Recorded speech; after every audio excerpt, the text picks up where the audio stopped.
Hello guys, இன்னைக்கு செல்வி cooking சேனலில் கொத்தவரங்காய் பொரியல் தான் செய்ய போகிறேன். வாங்க எப்படி செய்கிறதுன்னு பார்க்கலாம். அதுக்கு ஸ்டவ் ஆன் பண்ணிவிட்டு வானலில் தண்ணி ஊற்றிக்கோங்க. தண்ணி சூடானதும் கொத்தவரங்காயை நல்லா வாஷ் பண்ணிவிட்டு இந்த மாதிரி சின்ன சின்னதாக கட் பண்ணிவிட்டு இதில் சேர்த்துக்கோங்க. இது நல்லா வேகட்டும். எப்பயும் கொத்தவரங்காய் செய்கிறப்ப இந்த மாதிரி வேக வச்சுட்டு அதுக்கப்புறம் பொரியல் செய்யுங்க. டேஸ்ட்டும் நல்லாயிருக்கும். இன்னொன்று வந்து கொத்தவரங்காய் வாய்வுன்றதுனால இந்த மாதிரி வேக வச்சுட்டு செய்கிறப்ப நம்மளுக்கு வந்து அந்தளவுக்கு வாய்வு தொல்லை இருக்காது. இப்போ காய் வெந்துருச்சான்னு செக் பண்ணிவிட்டு அதில் இருக்கிற தண்ணியை வடிகட்டி எடுத்துக்கலாம். இதனால் தண்ணி வடிஞ்சதுக்கப்புறம் இதை தாளிச்சிக்கலாம். வேக வைக்கிறப்பயே கொஞ்சமாக உப்பு சேர்த்துக்கோங்க. ரொம்ப சேர்த்துறாதீங்க, கொஞ்சமாக சேர்த்துக்கோங்க.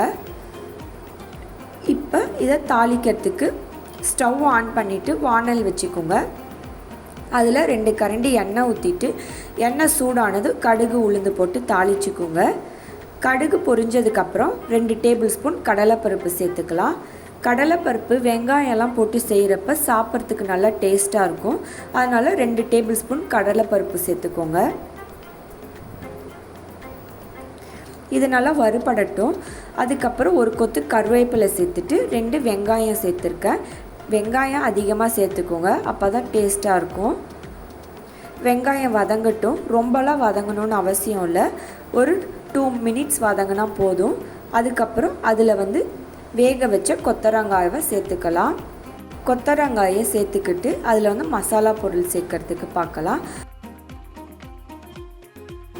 1/2 டேபிள் ஸ்பூன் மஞ்சள்தூள், அப்புறம் தேவையான அளவு உப்பு, அப்புறம் 1/2 டேபிள் ஸ்பூன் குழம்பு மிளகாய் தூள் சேர்த்துருக்கேன். இதெல்லாம் சேர்த்துட்டு நல்லா கிண்டி விடுங்க. மசாலாலாம் சேர்த்தோம்ல, அதனால 1/2 கிளாஸ் தண்ணி ஊற்றிக்கோங்க. இது நல்லா வேகட்டும். மசாலா ஸ்மெல்லாம் போனதுக்கப்புறம் எண்ணெயிலே நல்லா வதக்கி விடுங்க. அப்போ தான் நல்லா டேஸ்ட்டாக இருக்கும்.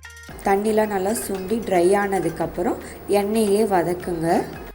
ட்ரை ஆனதுக்கப்புறம் எண்ணெயிலே இது நல்லா வதங்கட்டும். ஒரு 10 நிமிஷம் இந்த மாதிரி நல்லா வதங்கிட்டு ஸ்டவ்வை ஆஃப் பண்ணிவிடுங்க. கொத்தவரங்காய் பொரியல் வந்து ரச சாதத்துக்கெலாம் நல்லா டேஸ்ட்டாக இருக்கும். ட்ரை பண்ணி பாருங்கள். எப்படி இருக்குன்னு கமெண்ட் பண்ணுங்கள். பிடிச்சிருந்தா செல்வி குக்கிங் சேனலுக்கு சப்ஸ்கிரைப் பண்ணிவிடுங்க. தேங்க்யூ.